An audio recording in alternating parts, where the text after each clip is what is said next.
오늘부터 4번에 걸쳐서 하나님의 구속 섭리라고 하는 제목으로 첫 번째는 오늘 이제 예비 단계, 두 번째 시작 단계, 세 번째 진행 단계, 네 번째 완성 단계, 이렇게 4가지 설교를 하도록 하겠습니다. 이제 주로 이제 오늘 구원론에 대한 문제를 다루겠습니다. 자, 인간의 구원 문제는 하나님께도 중요합니다. 하지만 인간에게는 가장 중요하죠.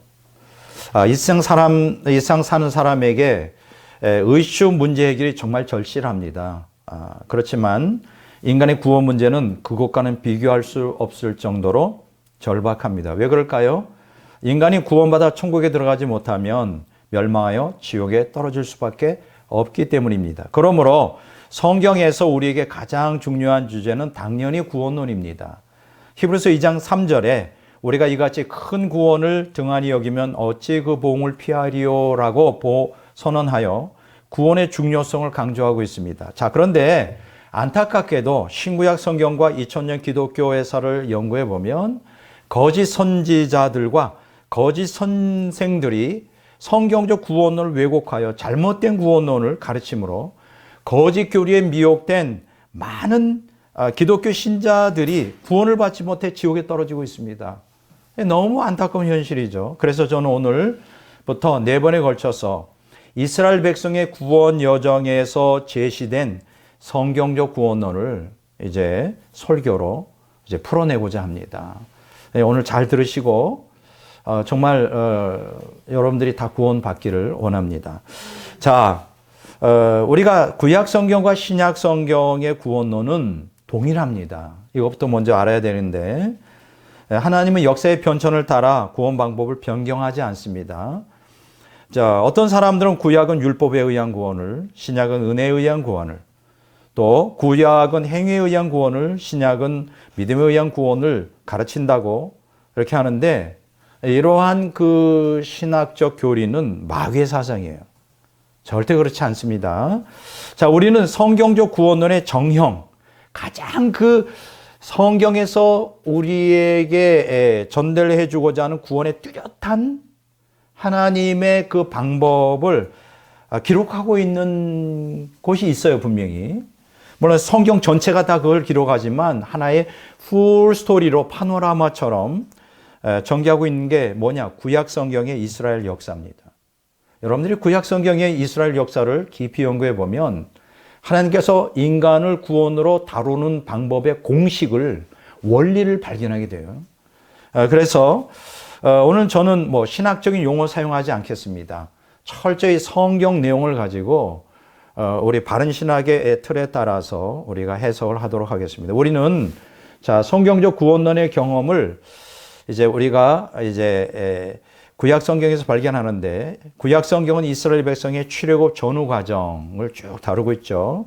그 다음에 광야 40년의 여정, 더 나가서 가나안 정복 사건과 이제 정착 과정 등을 이렇게 기록하고 있습니다. 흔히 신학자들은 모형에 따라 출애굽을 중생 체험으로 해석합니다. 그리고 광야 40년의 여정을 성화 과정으로 해석하고요. 또 가나안 땅 정복 사건을 천국 입성으로 해석합니다. 이 말이 틀리지 않습니다. 모형적으로는 맞습니다. 여러분들도 다 그렇게 알고 있을 것입니다. 이 같은 이스라엘의 역사적 사건들을 검토해 보면 우리가 뚜렷한 것을 알게 되는데 뭐냐? 언약 백성의 구원과 멸망에 대한 성경적 교훈을 배울 수가 있어요. 배울 수 있습니다. 자, 구약에서 하나님이 이스라엘 백성을 다룬 구원 방법은 신약에서 기독교인들에게도 그대로 적용되고 2000년 기독교 역사에도 앞으로도 구속 사역이 끝나는 그 순간까지 그대로 적용된다는 사실을 명심할 필요가 있습니다. 그러므로 구약의 이스라엘 백성이 당한 그 모든 일들은 우리에게 하나의 교훈이 됩니다. 왜냐하면 하나님은 그때 이스라엘에게 행한 그대로 우리에게도 행할 것이기 때문에 역사적인 사건이거든요. 어떤 우리가 추측이나 어떤 기독교 신학의 어떤 관념론에서 나온 이론이 아니라 실제예요, 실제. 그래서 오늘 우리는 이스라엘 역사를 통하여 하나님이 이스라엘 백성을 구원으로 다루시는 방법이 무엇인지 정확하게 간파하는 것이 매우 우리에게도 중요합니다. 자, 오늘 설교 본문이 사무엘하 7장 22절에서 24절을 제가 본문으로 삼았는데, 이 본문은 오늘 설교 제목 하나님의 구속 섭리 예비 단계의 핵심을 다루고 있어요. 자, 본문을 조금 분석해 보면 사무엘하 7장 1절에 15절에 보면 나단 선지자가 다윗 가문에서 메시아가 나와 그 왕위가 영원할 것을 이제 다윗에게 예언하죠. 자, 그러자 사무엘하 7장 16절에서 27절에 보면 다윗이 하나님께 감사 기도를 드립니다. 그 내용이. 근데 바로 오늘 본문 말씀은 바로 그 가운데 있는 구절이죠. 자, 다윗은 22절에서 여호와 하나님의 위대하심을 찬양합니다. 그러면서 주 외에 참신이 없음을 고백합니다. 그렇죠. 당연하죠. 역사의 주관자가 여호와 하나님밖에 없으니까. 그리고 다윗은 23절, 24절에서 이스라엘을 구속하여 하나님의 백성으로 선택하신 그 은혜를 4번이나 언급합니다. 4번이나 반복해서 언급하면서 23장 A 부분에서 이스라엘처럼 이 같은 은혜를 받은 나라가 또 있을까요? 없습니다. 라고 감사를 또 표현합니다. 이게 너무 감격스러운 거죠. 자, 그러면서 다윗은 23절에서 구속이라는 단어를 2번 사용하는데 반복적으로 먼저 나오는 첫 번째의 그 구속은 애굽과 이방 나라들로부터의 구속을 언급하고 있어요. 자, 2번째 나오는 또 다른 구속은 그들의 신들로부터의 구속을 언급하고 있어요. 여러분 여기서 잘 집중을 하시기 바랍니다. 여기서 구속은 본문에서 언급되는 구속은 2가지예요. 하나는 애굽과 이방 나라들로부터 구속하는 거. 또 하나는 그들이 믿는 따르는 신들로부터 구속하는 거. 좀 굉장히 좀 신기하지 않나요? 여기서 우리가 주목을 끄는 것은 이방 나라들의 속박으로부터 구원만이 아니라 저 이방 나라들이 숭배하는 신들, 곧 우상들의 속박으로부터의 구원도 언급하고 있다는 사실이에요. 왜 그랬을까? 이게 이제 오늘 저와 여러분들이 오늘 이제 풀어야 되는 하나의 의문입니다. 다윗은 왜 그렇게 말했을까? 그 이유는 이스라엘 백성들을 속박하는 건 정치적 세력뿐만 아니에요. 여러분 기억하십시오. 여러분들을 속박하는 것은 환경적인 문제만이 아니라고 하는 거예요. 이스라엘 백성들을 속박했던 것은 정치적 세력만이 아니라 영적 세력도 그 배후에 도사리고 있다는 거예요. 여러분들이 직면하고 있는 문제는 환경적 문제만이 아니라 그게 뭐 돈 문제든 인간관계 문제든 심리적인 문제든 뭐 질병 문제든 그게 어떤 문제 그것만이 아니라 그 배후는 영적 세력이 있다는 거예요. 그 영적 세력이 뭘까요? 이 마귀의 세력이 있는 거예요. 그러니까 여러분들이 자꾸만 어떤 겉으로 드러나는 환경의 변화만을 추구해서는 안 됩니다. 물질이 없으니까 물질 주십시오. 이런 것만 추구하면 안 된다는 거예요. 병을 아프니까 병만 고쳐주십시오. 그게 아니에요. 물론 거기에서의 구속도 필요하지만 더 중요한 건 그 배후에서 작용하는 악령들의 세력들을 물리치지 않으면 그 근본적인 여러분들의 환경적 문제가 해결이 되기가 어렵다는 거예요. 그래서 이 다윗이 이 구속을 2가지 측면에서 언급하고 있는 것입니다. 이해가 되시죠? 자, 그러면 왜 이게 중요하냐? 구약에서 이방 족속들이 신으로 섬기던 우상을 여러분 잘 들으십시오. 헬라어에서 70인역의 헬라어에서는 귀신으로 번역하고 있다는 사실이에요. 놀랍죠? 우상을 뭐로 번역하고 있냐? 70인역에서 헬라어로 귀신으로 번역하고 있어요. 그 이유가 뭘까요? 왜 우상이 귀신일까요? 아니죠. 우상 숭배 배후에 뭐가 깃들어 있어요? 귀신이 깃들어 있어서 인간이 우상을 숭배할 때 자연히 그 배후에 깃들어 있는 귀신을 숭배하게 되는 거예요. 그럼 어떻게 될까요? 우상 숭배가 왜 문제가 되느냐? 그 배후에 있는 그 악령의 지배를 받게 돼요. 굉장히 중요한 얘기입니다. 시편 96편 5절에 이런 말씀이 있어요. 만국의 모든 신들은 우상들이지만 여호와께서는 하늘을 지으셨음이로다. 자, 본문에서 우상으로 번역된 히브리어 단어가 엘릴인데, 엘릴. 70인역에서는 그거를 헬라어로 뭐라고 번역했냐? 다이모니아로 번역했어요. 귀신, 다이모니아로 번역했어요. 자, 제가 70인역 영어 성경 번역을 제가 읽어드리겠어요. 제가 헬라어를 잘 모르니까 영어로 번역된 거.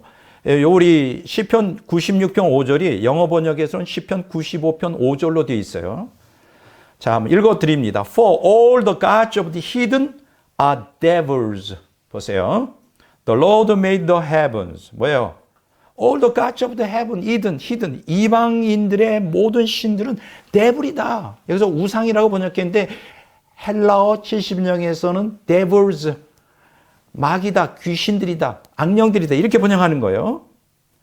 바울도 여기에 대해서 이렇게 이야기합니다. 고린도전서 10장 19절 20절에 보면 우상에게 제사하는 걸 뭐라고 번역했느냐? 귀신에게 제사하는 것이다 라고 말하고 있어요. 왜 성경에서 우상 숭배를 그렇게 경계하느냐? 왜냐하면 우상을 숭배하면 그 귀신들 그 배후에서 귀신들이 지배를 받기 때문에 그런 거예요. 그리고 그 귀신들이 하나님을 대적하여 우리의 신앙과 우리의 복을 다 뺏어가기 때문인 거예요. 이해가 되죠? 자, 흔히 많은 기독교인들은 죄로부터의 구원만 생각합니다. 그런데 실제로 죄로부터의 구원이라는 게 뭐냐? 마귀로부터의 구원을 포함하고 있는 것입니다. 왜냐하면 요한일서 3장 8절에 보면 죄라는 것은 마귀의 일이고 죄를 짓는 자는 마귀에게 속박되어 있다고 언급하고 있어요.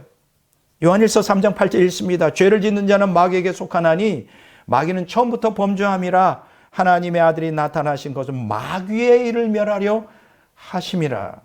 죄가 마귀의 일이에요. 죄를 범하는 자는 마귀에게 속해 있는 거예요. 그러니까 우리가 죄로부터의 구원이라는 것은 단순히 죄로부터의 구원이 아니에요. 마귀로부터의 구원이에요. 이걸 여러분들이 생각하시기 바랍니다. 오늘 설교의 핵심을 정리하면 이제 모형론적으로 바로는 누굴 상징할까요? 마귀를 상징하죠. 나타나죠. 애굽은 뭘 상징할까요? 마귀가 지배하는 세상을 나타냅니다. 애굽의 우상들, 신들은 누굴까요? 마귀의 하수인 악령들이죠. 자, 이렇게 이제 우리가 쉽게 풀이할 수가 있는 거예요. 이건 영해가 아닙니다. 제가 다음에 한번 이 4번의 설교 가운데 영해와 모형론의 차이를 여러분들에게 말씀드릴게요. 영해는 하면 안 돼요. 큰일 납니다.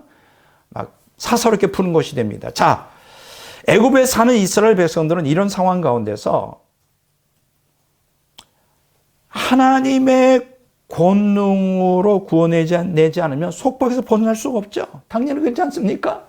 마귀가 지배하고 있는데, 바로가 지배하는데, 거기에 그 바로가 지배하는 애굽에 살고 있는데 어떻게 거기서 벗어나요? 하나님의 능력, 권능이 아니면 이스라엘 백성을 구원할 길이 없는 거예요. 멸망할 수밖에 없는 거예요. 그렇잖아요?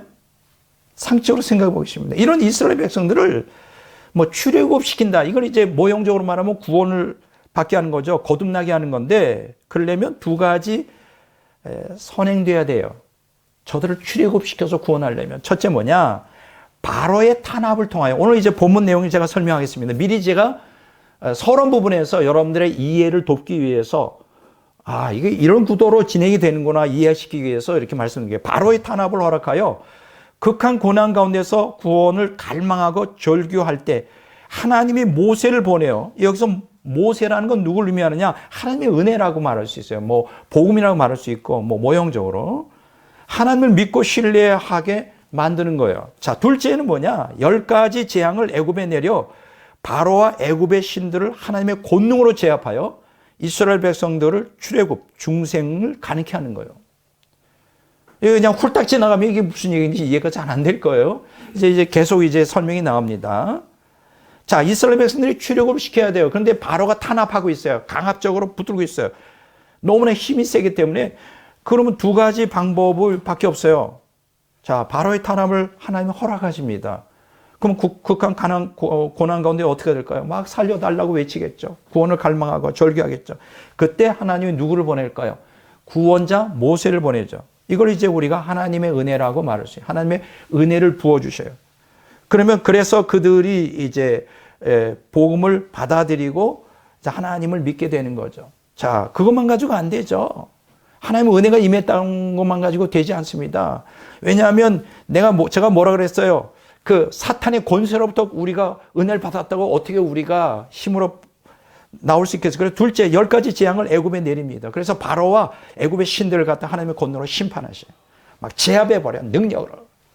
그냥 꼼짝없이 만든 다음에 출애굽시켜요. 2가지입니다. 하나님의 은혜가 임하고 2번째, 하나님의 권능이 임하여 우리가 구원을 받는 거예요. 여러분, 구원이라는 건 인간의 행위로 되는 게 아닙니다. 여러분, 내가 믿습니다. 1000번, 10,000번 외운다도 하나님의 은혜가 임하지 않으면 그건 믿어지지가 않는 거예요. 우리가 믿는다는 건 하나님의 은혜가 임했기 때문에 믿는 거예요. 하나님의 은혜가 필요한 거예요. 그리고 하나님의 은혜만 가지고 안 되죠. 하나님의 권능이 임해서 나를 장악하고 있는 이 사탄의 세력들, 이 세상에 얽매이게 만들고 나를 중독시키고 죄짓게 만들고 벗어나고 싶어도 못 벗어나 내 인간의 의지로 이미 억압이 되어 있기 때문에 하나님의 권능으로 제압을 해버려야 돼요. 하나님의 은혜와 하나님의 권능이 궁극적으로는 출애굽 구원의 절대적인 필요 요소예요. 자, 그런데 여기서 중요한 게 있어요. 이제 그게 오늘 제가 여러분들에게 하고 싶은 얘기인데 그게 뭘까? 자, 하나님의 은혜와 하나님의 권능이 임하게 하려면 어떻게 돼요? 가만히 하나님이 하면 될까? 모세를 그냥 보내면 저들이 그냥 나 출애굽하겠어요 할까요? 바로의 탄핵이 없다면 아니 애굽이 더 좋은데 무슨 광야로 가? 가나안이 뭐고? 그때 애굽이 그때 당시에 오늘 미국처럼 최고의 국가였다고, 최고의 선진국이었어요. 여러분 구약 성경을 보세요. 애굽이라고 딱 치면 계속 애굽에 대해서 나옵니다. 구약 전체 애굽. 그만큼 강대국이었는데 최인류 국가에서 300년 넘게 거기서 터를 잡고 목축업하며 사는데 무슨 가나안이 더 필요하겠냐고. 그런데 그것을 구도를 깨는 방법이 하나 있지, 하나님. 뭘까? 바로의 탄압을 허락하시는 거예요. 막 괴롭히는 거야. 그럼 어떻게? 아이고 살려주시오. 하나님을 갈망하고 구원을 갈망해. 그때 모세를 보냈을 때 웰컴하는 거지. 이게 굉장히 중요한 교리를 말씀드리는 거예요. 자, 그러면 대다수 불신자들이 여기에 이제 하나하나 풀어갑니다. 이거 궁금하지 않아요? 교회 수십 년 다녔는데 왜 복음을 그렇게 듣는데도 거듭나지 못하는 기독교인들이 있어요. 그렇죠, 있죠. 두 번째, 복음을 아예 전하면 아예 배척해버리고 듣기 싫어하고 배척해버리는 사람들이 있어요. 왜 그럴까? 복음은 하나님의 권능이 능력인데 로마서 1장에 보면 그 이유가 고린도후서 잘 들으세요. 4장 3절 4절에 나와요. 고린도서 4장 3절 4절에 보면 만약 우리의 복음이 가려웠으면 망하는 자들에게 가려진 것이라 그중에 이 세상의 신이 믿지 아니하는 자들의 마음을 혼미케 하여 그리스도의 영광의 복음의 광채가 비치지 못하게 함이니 그리스도는 하나님의 영광이니라. 야, 복음이 누구한테 가려져 있다고요? 망하는 자에게 망하는 자가 누구예요? 멸망하는 자들이죠. 그러면 멸망하는 자들이 가려졌는데 왜 가려져 있을까? 이 세상의 신 누구죠? 사탄이죠. 마귀가 믿지 않는 사람의 마음을 혼미케 해요. 그러니까 어둡게 만든단 말이야. 미혹 이렇게 진리의 복음이 빛이 들어오지 못하도록 막아버려. 사탄이 지배하고 있으니까 혼미케 만들어. 분별을 못하게 만들고 받아들이지 못하게 만들고 믿지 못하게 만들어요. 그리스도의 영광의 복음의 광채가 비치지 못하게 합니다. 그래서 망하는 지옥 가는 거예요. 자, 그럼 여기서 한 가지 질문이 있어요. 자, 여기서 한 가지 질문이 있습니다. 왜 저들이 마음이 미혹하면서 벗어나지 못하는 근본 원인이 뭘까? 물론 당연히 사탄이 지배하고 있으니까. 근데 근본 원인이 거기 있지 않아요. 잘 들으세요. 잘 들으세요. 왜 저들은 복음을 받아들이지 않고 복음을 들어도 들을 기가 없고 복음을 배척하고 그 사탄이 이제 이 세상 신이 믿지 않는 사람 마음을 혼미케 하게 돼요. 거듭나지 못한 사람을 혼미케 해서 분별 못하게 하는 거죠. 그 이유가 뭘 것 같아요? 하나님께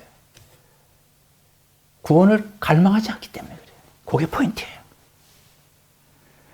우리가 믿고 싶다고 믿어지는 게 아니에요. 하나님의 은혜가 임해야 믿어지는 거고 우리가 구원받고 싶다고 우리의 힘으로 사탄의 권세에서 벗어날 수 없어요. 이 중독, 이 온갖 죄악의 중독에서 왜 내 의지로 벗어나고 싶지 않게 그냥 마귀가 가만 놔두지 않잖아요. 하나님의 은혜가 임하고 하나님의 권능이 임해서 우리가 구원을 받는 건데 그것을 가능케 하는 게 뭘까?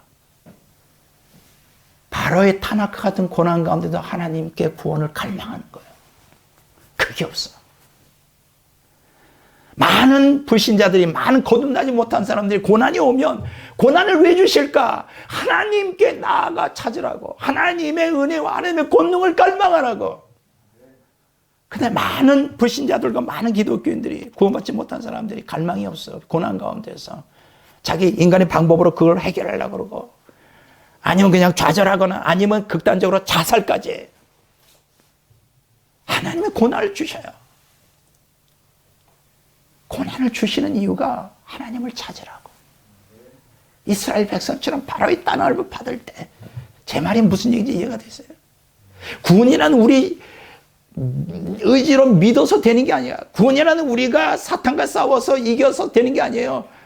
그러나 이거는 해야 된다고. 고난 가운데 하나님 살려주세요. 하나님 구원해 주세요. 근데 그걸 안 해. 그걸 안 한다. 그러니까 하나님의 은혜도 받을 수 없고 하나님의 권능을 경험할 수도 없는 거예요. 그래서 여전히 출애굽과 같은 거듭남을 경험하지 못하는 겁니다. 이해가 되세요? 자, 그래서 오늘 좀 제가 서론 부분을 이렇게 말씀드렸어요. 그래서 지금 백 목사가 어떤 방향으로 설교를 끌고 가고 무슨 말을 하고 싶어 하는 그 초점이 무엇인지 이제 대충 감을 잡았을 거예요. 좀 더 디테일하게 다뤄보도록 하겠습니다. 세 가지 측면에서 1번, 2번, 3번으로 오늘 설교를 끌고 가겠어요. 첫 번째 뭐냐? 애굽으로 내려간 언약 백성 이스라엘, 하나님의 주권이에요. 왜 아브라함의 후손들이 아브라함이 가나안 땅에 살고 아브라함 후손들이 가나안 땅에 살았는데 왜 갑자기 하나님이 애굽으로 내려가도록 했을까? 이건 하나님의 주권이죠. 또 애굽이 어디에서 살게 해요? 애굽의 고센 땅에 살게 합니다. 이걸 제가 신학적으로 말하면 예지예정이에요. 하나님께서 역사 끝을 다 알잖아요. 인간의 모든 걸 앞으로 태어나지 않아서 앞으로 전능한 능력으로 예지력을 갖고 있죠. 다 알아요, 하나님은. 누가 천국 가고 지옥 가고 누가 복음을 받을지 안 받을지. 그러면 이미 하나님의 주권적 섭리 가운데서 예지 속에서 미리 아시고 구원받을 사람을 예정하시죠. 그래서 준비하세요. 그래서 오늘 제목이 하나님의 구속 섭리에서 예비 단계예요. 구원받기 전에 일어나는 일들. 여러분들이 이 자리에 앉아 예수를 믿고 거듭났다면 다 예지 예정 속에 이미 하나님의 선택을 받아 구원을 받은 거예요. 성경 그걸 가르치고 있어요. 그럼 그런 사람들을 어떻게 다루시느냐? 자, 먼저 아브라함부터 얘기를 해야 돼요. 하나님은 아브라함을 선택하여 부르시고 복 주실 때 그의 자손을 창대하게 하고 가나안 땅을 유업으로 주겠다고 수없이 얘기를 합니다. 그게 제일 먼저 된 게 창세기 12장 1절에서 4절에 나와요. 자, 그런데 그 위에 3장을 넘어가면 창세기 15장 12절에서 21절에 보면 또다시 하나님께서 가나안 땅에 대한 하나님의 약속을 재확인하는 가운데 아브라함의 자손들이 400년 동안 이방 나라에서 종로로 탈 거라고 예고를 하십니다. 400년 동안.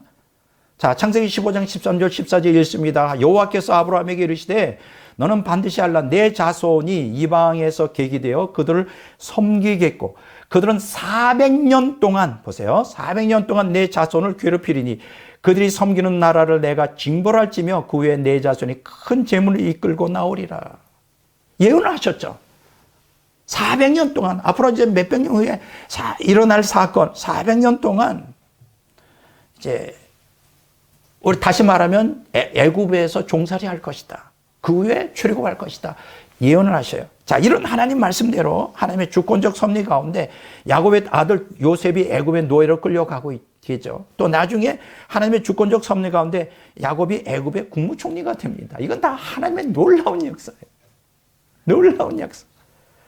그거는 요셉을 위한 것일까요? 아니죠. 하나님께서 하나님의 백성을 가나안 땅에서 애굽 땅으로 이주시키기 위한 거예요. 그 이유를 조금 이따 말씀드리겠습니다.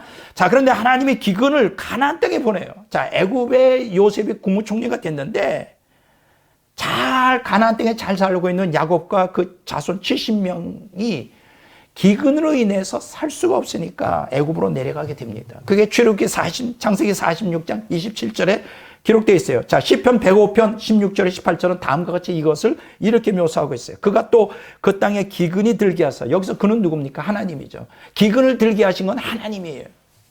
여러분 아십니까? 여러분들이 살아가는 이 모든 자연 환경이나 뭐 인간의 역사라든가 인간의 모든 것들이 일어나는 그 모든 건 우연이 없습니다. 하나님이 다 개입하셔서 다 하나님이 주관하고 계신 거예요. 가나안 땅에 기근이 엄청 들었는데 그게 우연히 된 게 아니라고.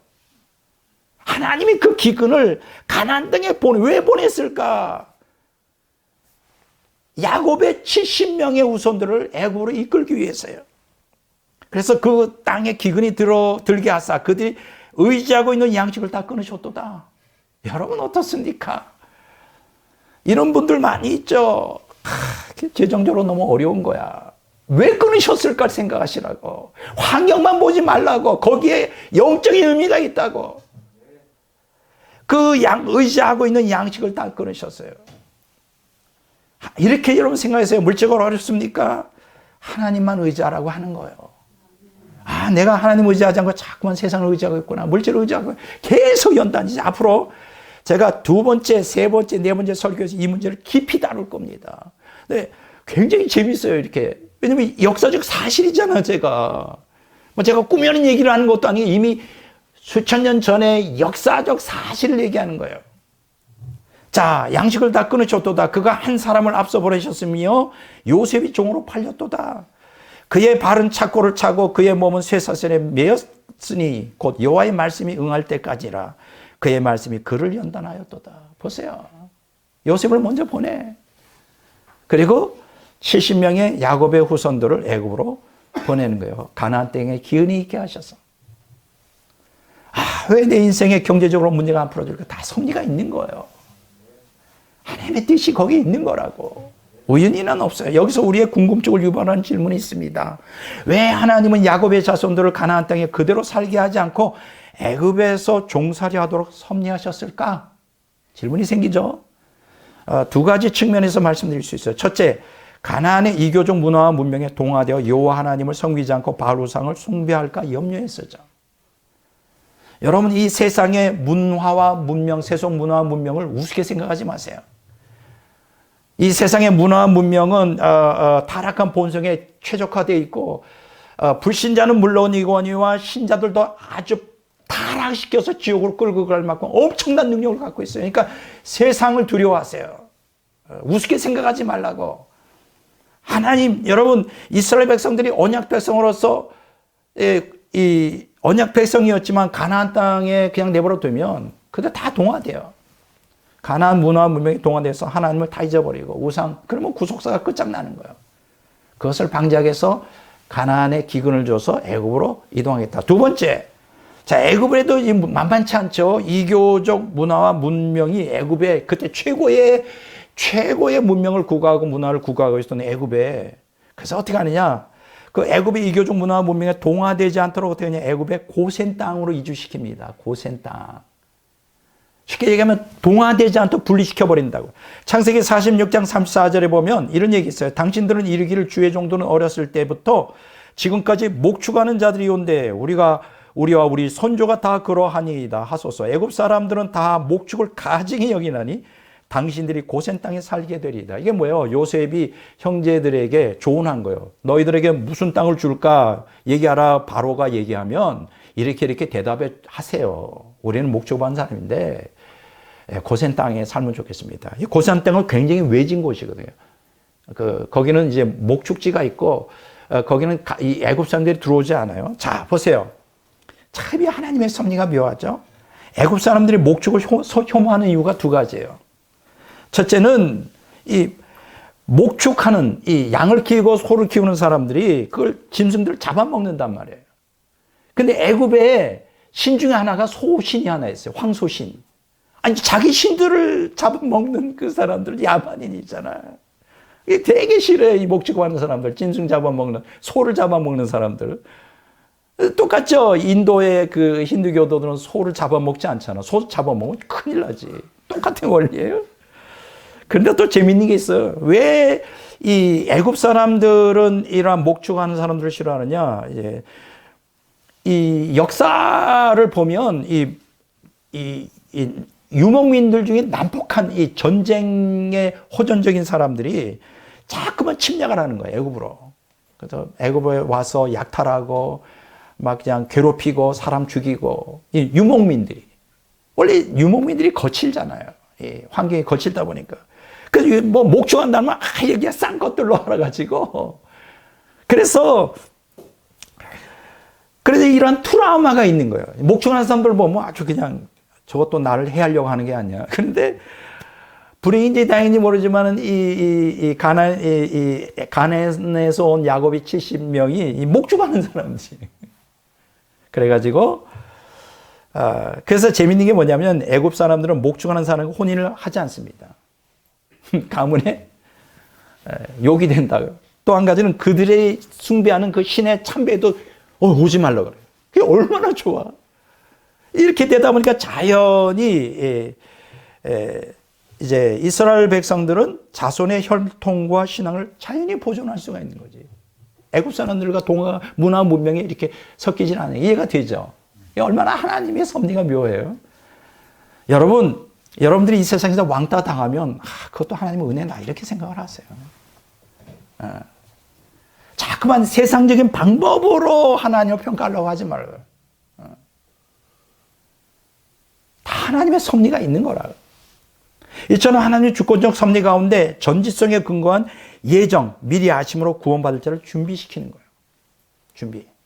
이건 모든 사람들에게 동일하게 적용됩니다. 자, 두 번째. 자, 이렇게 하나님께서 예정 가운데 이스라엘 백성을 애굽의 고센 땅에 데려가겠다고 문제가 끝나는 건 아니에요. 이제는 거기에서 출애굽을 또 시켜야 되는 거예요. 오랜 수백 년, 320년, 400년이 지나가서 출애굽을 시켜야 되는데, 자, 두 번째 출애굽 시키는 방법이 있어요. 첫 번째 뭐냐? 바로의 탄압을 받는 언약 백성 이스라엘. 여기에 부주제를 말하면 바로의 탄압을 받을 때 하나님께서 하나님께 부르짖을 때 하나님은 은혜를 부어주죠. 이게 모세의 출현이죠. 구원자. 자, 그러니까 하나님의 은혜를 받는데 바로의 탄압이 쓰였다는 거예요. 이 바로의 탄압이 뭘까요? 우리가 환경적으로 겪는 그 고난, 우리의 영혼 내 어떤 심리적으로, 우리의 영적으로 겪는 고난, 그게 무엇이든 모든 고난을 함축하고 있는 거예요. 오늘 인간들은 고난을 싫어하잖아. 오늘 기독교인들도 상당히 싫어하더라고. 사실 하긴 고난을 좋아하는 사람이 누가 있겠어요. 근데 거기는 섭리가 있는 거예요. 바로의 탄압을 왜 허락하셨을까? 한번 들어보실래요? 하나님의 주권적 섭리 가운데 애굽의 고센 땅에 정착하여 잘 살았어요.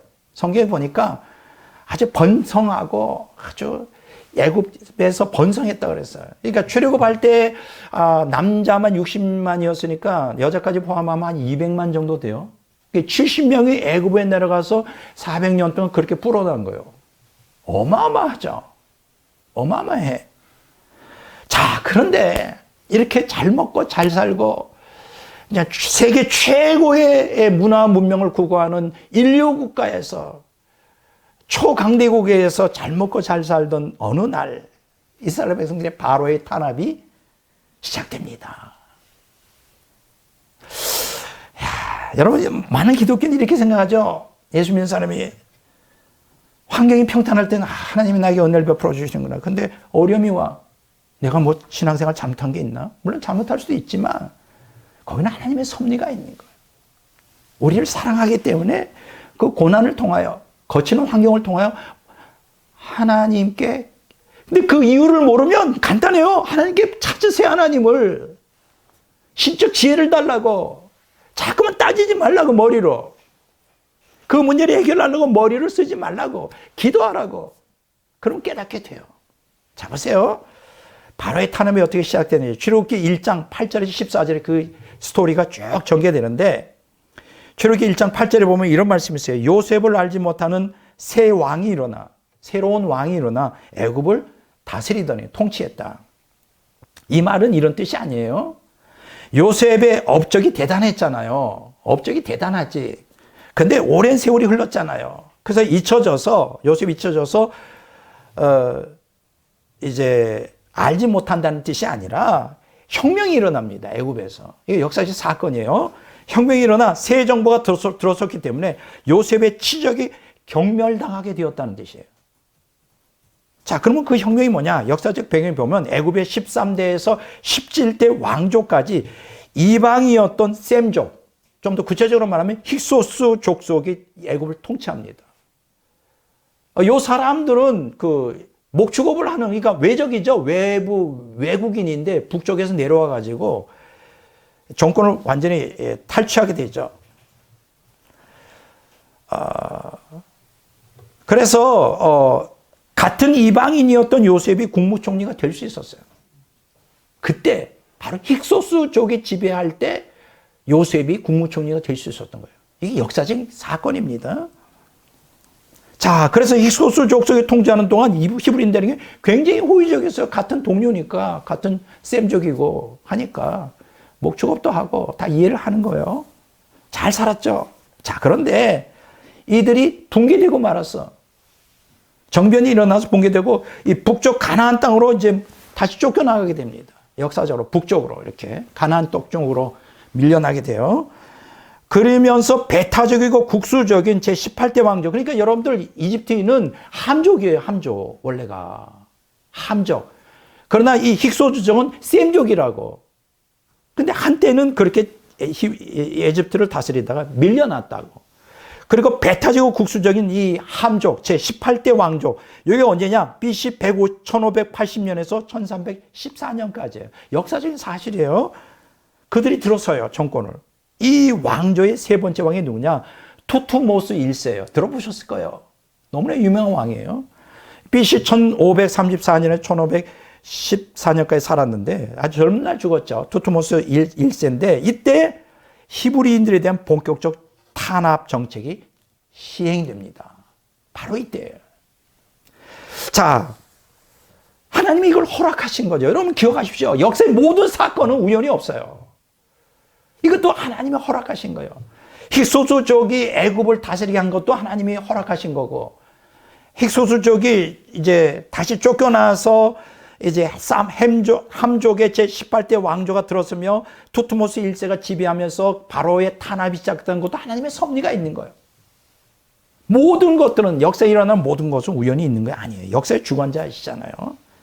자, 이렇게 역사를 주관하시는 하나님은 이스라엘 백성들을 출애굽시키기 위해서 두 가지 정책을 통해 바로의 탄압을 허용하십니다. 첫째가 뭐냐? 제1차 탄압, 출애굽기 1장 11절에서 14절까지 건축 노역 정책이에요.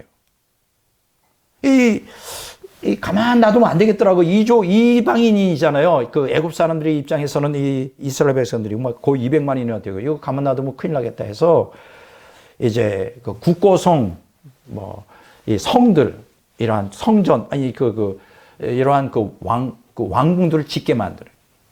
자,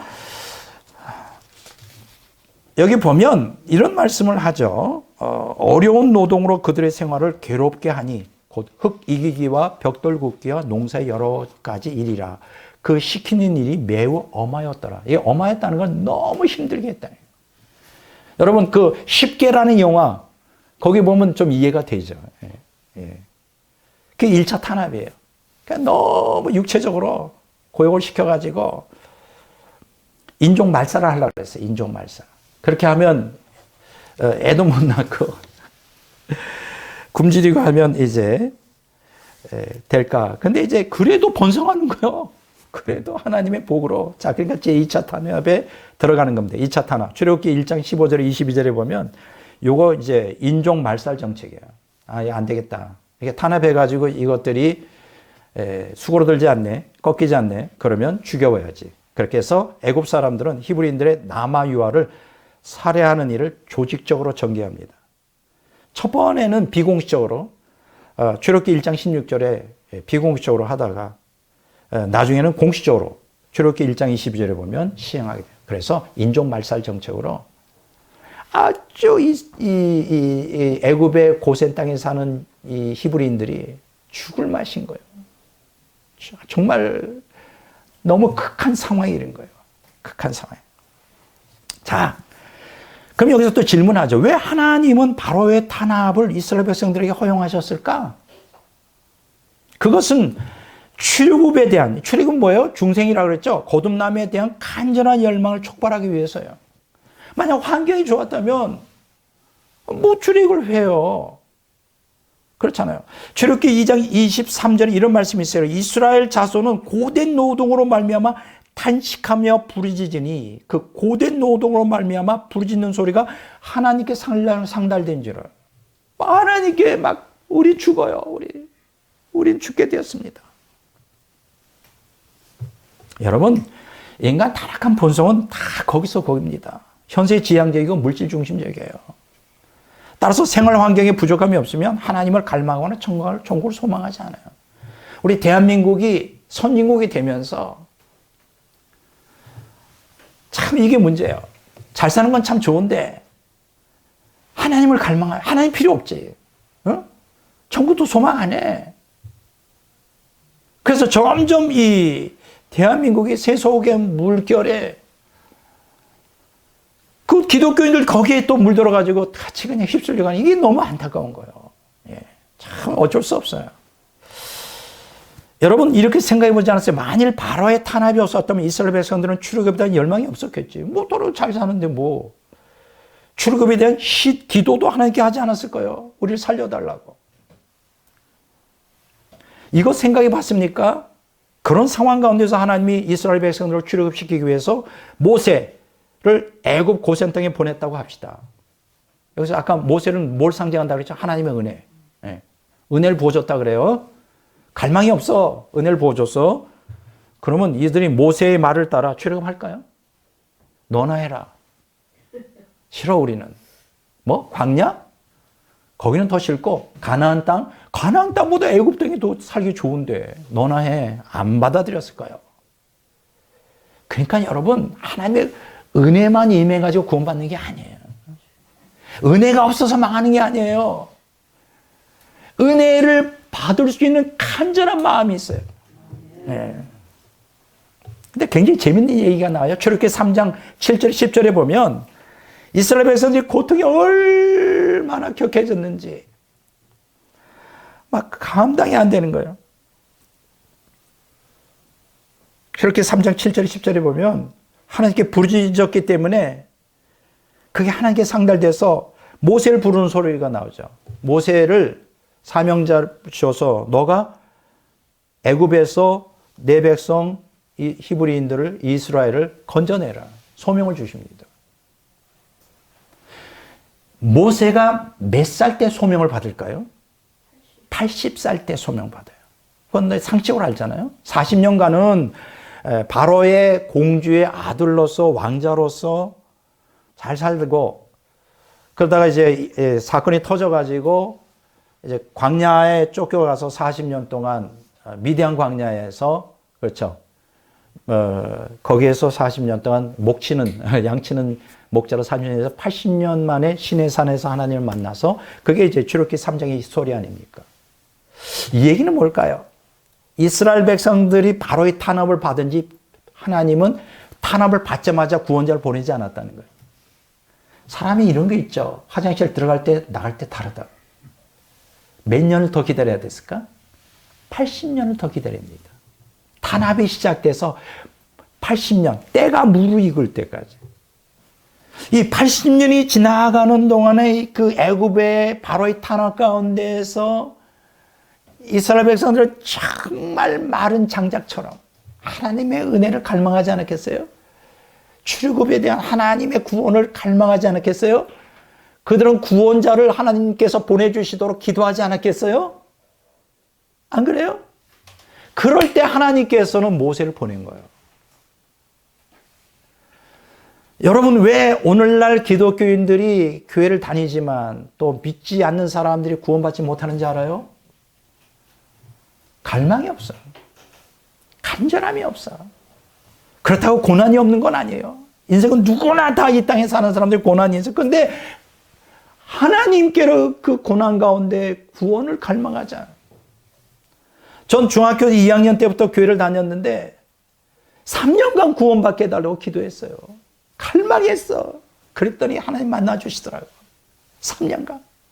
그러니까 이스라엘 백성들이 그 간절한 갈망이 간절한 기도가 너무너무 절망적인 상황에서 하나님께 매달리는데 몇 년이 흘러갔을까?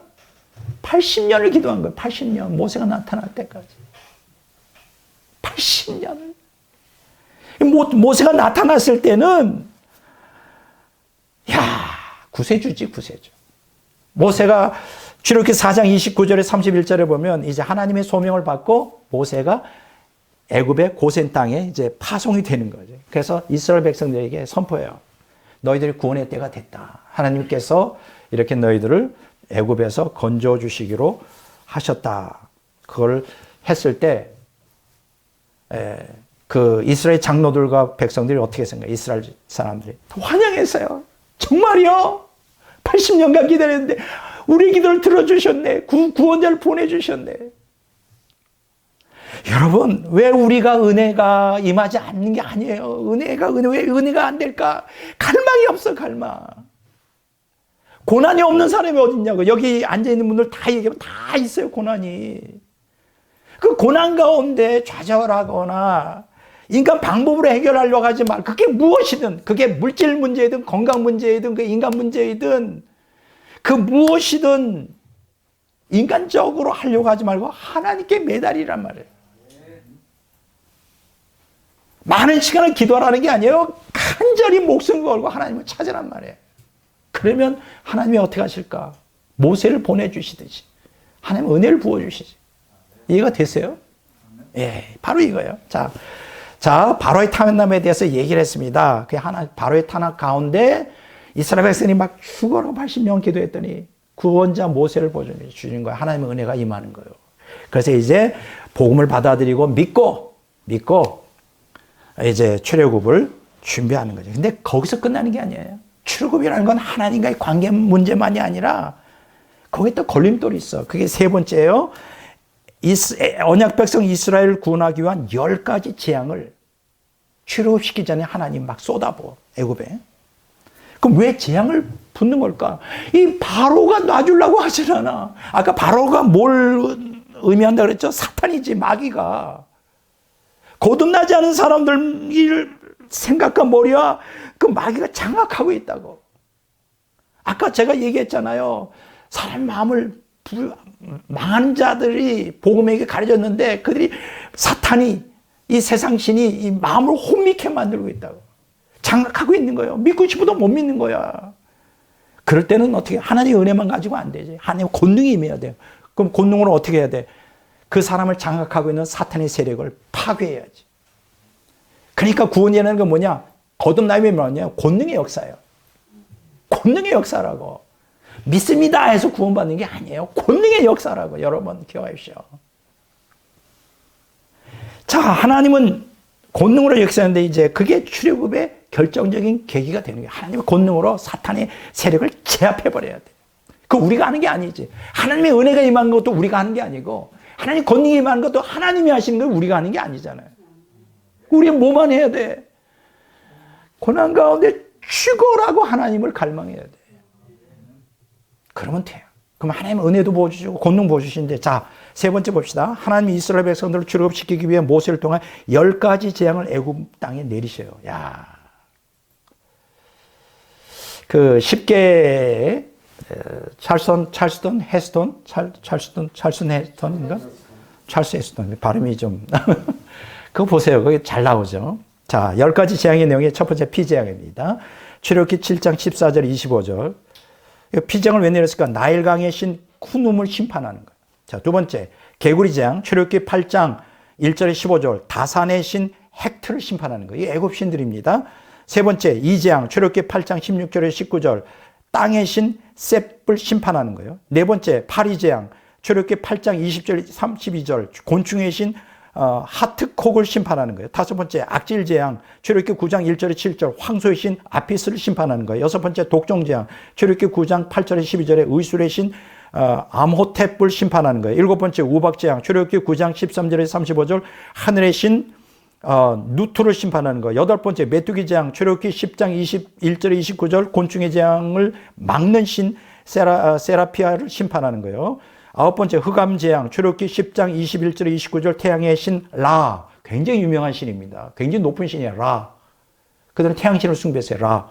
라를 심판하는 거예요. 열 번째, 이게 최후인데 장자 죽음 재앙이죠. 이건 다음번에 제가 다루는 건데, 출애굽에서 출애굽기 12장 29절에 30절. 생명의 신 아시스를 심판하는 거예요. 애굽에서 최고의 신이 누구냐? 생명의 신 아시스예요. 이시스. 예. 이게 10가지 재앙이 순차적으로 이게 뭐예요? 그냥 바로가 뭐예요? 사탄을 의미한다 그랬죠. 사탄 밑에 있는 졸개들, 이 악령들을 다 하나하나 격파하면서 그들을 그러니까 히브리인들을 억압하고 속박하고 있는 것들을 이제 풀기 시작하는 거지. 결국은 바로로 손들게 하는 거예요. 우리의 구원이 그냥 이루어지는 게 아니에요. 이렇게 하나님의 권능의 역사로 이루어지는 거예요. 자, 그러면 왜 하나님이 10가지 장으로 사탄의 모형인 바로와 사탄의 하수인은 악령들의 모형인 애굽신들을 심판하여 제압해야 될 이유가 무엇일까? 구원이라는 것은 하나님과 인간의 관계만이 아니에요. 구원이라는 것은 인간과 사탄과의 관계도 있어요. 하나님의 관계만 되어진다고 우리가, 왜냐하면 사탄의 지배를 받고 있잖아요. 그걸 끊어내야 돼.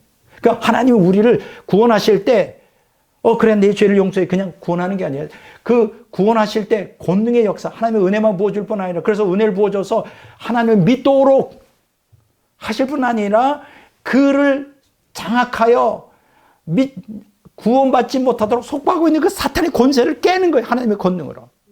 그러니까 구원은 두 단계로 이루어져요. 하나님의 은혜를 부어줘서 믿도록 하고, 두 번째 하나님의 권능을 부어줘 사탄, 그를 속박하고 있는 사탄을 족쇄를 풀어버리는 거예요.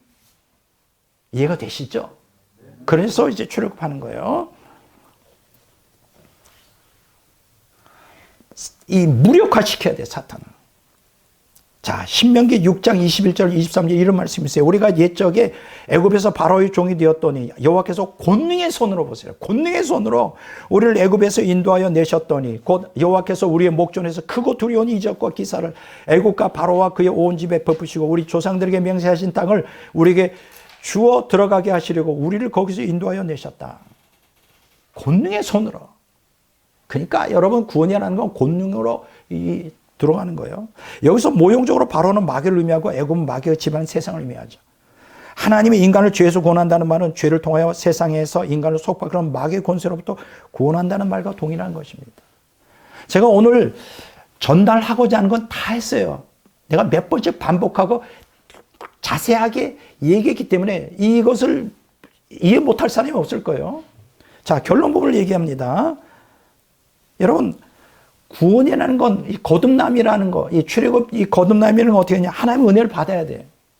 이게 모세가 출현하는 거잖아요. 구원자가. 그래서 그 복음을 받아들여서 믿게 되고, 그거 이제 하나님의 관계예요. 두 번째는 하나님과 관계만 된 게 아니라 인간과 마귀의 관계가 끊어져야지. 그러니까 하나님의 권능으로 10가지 재앙을 내리는 거잖아요. 그래서 하나님의 은혜와 하나님의 권능으로 구원을 경험하게 되는 건데, 그것을 촉발할 수 있는 게 뭘까요? 바로의 탄압 때 부르짖어야 돼. 고난 가운데.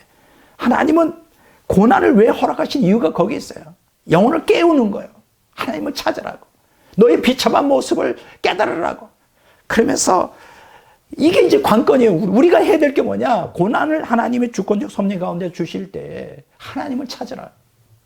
하나님을 찾고 찾으면 하나님이 만나주시고 나머지는 다 하나님이 하셔요. 하나님의 은혜와 권능을 부어주셔서. 이해가 되세요? 믿음도 주시고 은혜를 부어주고 믿음을 주시고 하나님의 권능으로 사탄의 권세를 우리를 파괴해서, 어떤 사람이 이런 거 있습니다. 나는 뭐 도박에 중독되었습니다. 나는 술에 중독되었습니다. 나는 마약에 중독되었습니다. 난 이건 안 돼요. 안 될 거 없어요. 하나님의 권능이 임하면 다 풀어져요. 그게 마귀의 역사니까. 예레미야 29장 12절 13절에. 그거에 위해서 포인트는 뭐냐? 오늘 부르짖으라. 고난 가운데. 제가 여기에 가장 적절한 간증을, 제 간증이 아니라 지난 주간 중에 정말 엄청난 간증을 들었어요. 뭐 이미 이분이 10년 전에 새롭게 하소서에서 간증했고 2년 전에도 또 간증은 워낙 유명한 분이니까 유튜브에 딱 들어가면 이 사람을 금방 검색할 수 있을 거예요. 제가 오늘 이 설교 끝나고 뭐 오늘이나 이번 주 중에 우리 교회 단체 카톡에 이분의 간증을 또 올려드릴 테니까 꼭 들으세요. 누구냐? 브라이언 박 목사님이에요. 브라이언 박. 한국 사람이에요. 이 사람의 간증을 제가 새겨 들면서 들을 때마다 막 영이 뜨거워지더라고. 막 눈물이 나고. 이게 성령이 역사하는 거지. 첫 번째 뭐냐? 100만 명이 선택한 은혜 간증이에요. 이 사람이 간증 10년 전에 했는데 100만 명, 10년 전인가 2년 전인가 100만 명이 들었어요. 얼마나 많은 사람들이 들었는데 CTS 기독교 TV에서 제목이 뭐냐? 돈 많고 세상에서 성공한 쓰레기였습니다. 굉장히 파격적인 제목이죠. 그거 하나 들었었고, 두 번째 CTS 내가 매일 기쁘게 나는 죽고 오직 예수로 사는 사람 브라이언 박 목사 일부를 제가 들었고요. 세 번째 초자연적인 하나님의 임재 브라이언 박 목사 간증 70만 명 시청했대요. 70만 명. 그러니까 하나는 10년 전에 간증한 거가 좀 더 리얼하고요. 그게 좀 더 가다듬어지고 2년 전에 간장에 좀 더 이렇게 부드럽게 한 게 있는데 대부분 같은 것이라 왜 제가 이렇게 세 개를 추천하느냐면 내용이 조금씩 달라요. 간단하게 제가 요약을 하면 이런 겁니다. 한국 사람이에요. 16살 부모를 따라 미국에 이민 갑니다. 그래서 이 사람이 중학교 때 생각을 해요. 내가 어떻게 살아야 행복하고 성공한 인생을 살까? 딱 한 가지밖에 없다라는 거예요. 돈을 많이 벌어야지. 그러면 돈을 많이 벌려면 어떻게 해야 되지? 뭐 변호사가 되면 되겠구나. 변호사나 뭐 판사나. 그래서 미국 명문대 법대를 졸업합니다. 머리도 굉장히 좋은가 봐.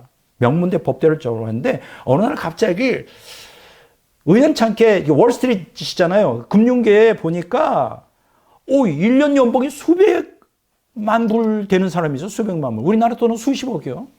아니 변호사보다 더 벌어. 그래서 이거 아니구나. 그래서 뉴욕 증권투자은행에 거기에 자기가 투신을 합니다. 그 어떤 큰 이제 증권회사에 들어가서 부사장까지 올라가. 얼마나 능력이 많은지 막 돈을 떼돈 버는 거예요. 1년에 그냥 수백만 불씩. 그것도 안 차니까 사장이 돼버려요. 자기가 회사를 차려요. 그러니까 1년에 막 남는 건 돈밖에 없어. 통장에 보면 그냥 0이 수없이 달려있어. 꿈을 이룬 거잖아요. 그래서 이 돈 많고 세상에서 성공한 쓰레기였던 건데 왜 쓰레기일까 여기? 이렇게 매년 수백만 달러씩 벌었는데 마음이 공허한 거예요. 그게 자기의 마음에 기쁨을 주지 못하고 행복을 못 주는 거예요. 그래서 이 사람이 젊은 날부터 술과 담배와 마약에 찌들었어. 자기 간증이 21년 동안 마약에 취해 살았어요.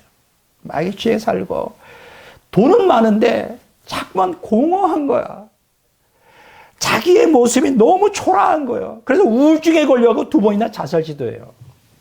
그 집안의 부모는 다 예수 안 믿는 사람이에요. 완전히 쉽게 얘기하면 막 미신에다가 부적 달고 다니고 뭘 하려면 뭐 엄마는 부적 같은 거 하고 이런 거예요. 전혀 기독적인 배경이 없는데 자살을 하려고 그러고 너무 비참한 거예요. 자기 인생이.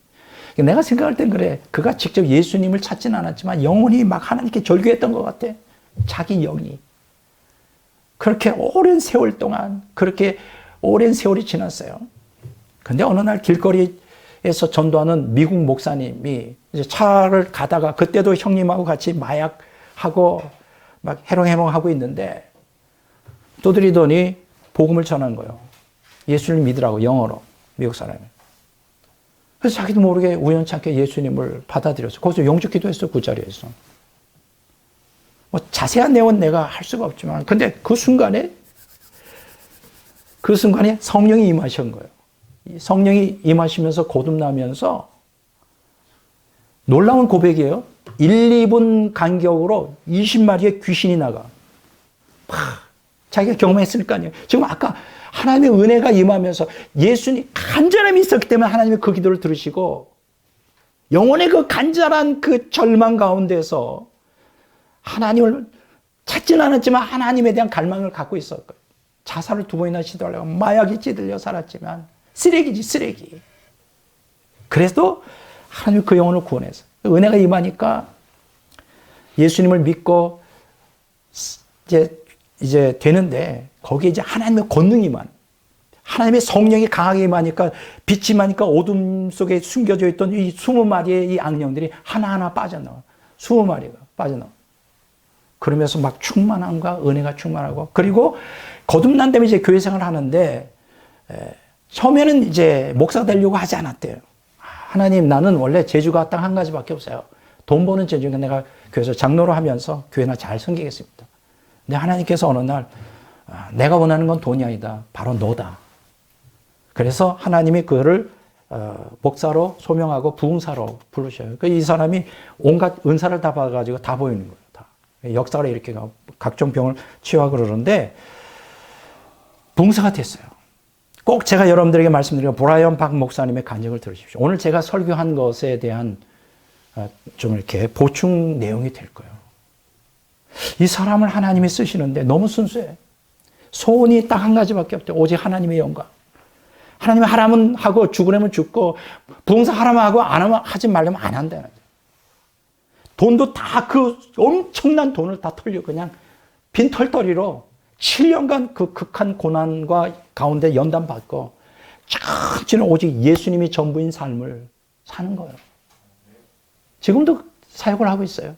브라이언 박 목사님의 간증을 좀 꼭 구글에 유튜브를 치면 브라이언 박 목사 간증 치면 쫙 나오니까 제가 오늘 들은 거는 제가 여러분들 그 교회 이렇게 사이트에 올려놓겠어요. 그 교회 그 카톡에.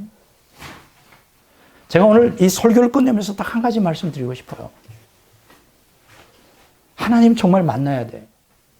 그럼 하나님이 은혜도 부어주시고 권능으로 우리의 모든 문제를 해결해 주셔요. 이 사람은 술, 담배, 마약 찌들렸던 사람이에요.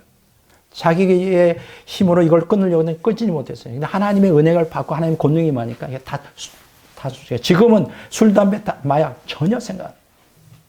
마귀에서 벗어났어요. 거룩한 삶을 살고 있고 하나님의 임재 가운데 살고 있어요. 여러분 인생은 한 번뿐이에요. 어떻게 하실래요? 하나님 만나야 되잖아요. 부르짖어요. 있는 그대로 나와서 이스라엘 백성처럼 부르짖으라고 구원해달라고. 그럼 하나님의 은혜가 임하고 하나님의 권능이 임해서 여러분의 인생이 전환된다고. 정말 하나님 자녀답게 살아야 되잖아요. 오늘 이 설교를 끝내면 하나님의 구속섭리 예비 단계 하는데 다음번에는 이제 하나님의 구속섭리 이제 시작 단계. 출애굽부터 시작해서 어떻게 하나님의 역사하시는가 아주 흥미로운 이제 4번의 설교가 될 것인데 저도 은혜를 많이 받고 있습니다. 저와 여러분들이 오늘 이 설교를 통하여 살아계신 하나님을 깊이 체험하는 귀한 시간 되시기를 주의 이름으로 축원합니다.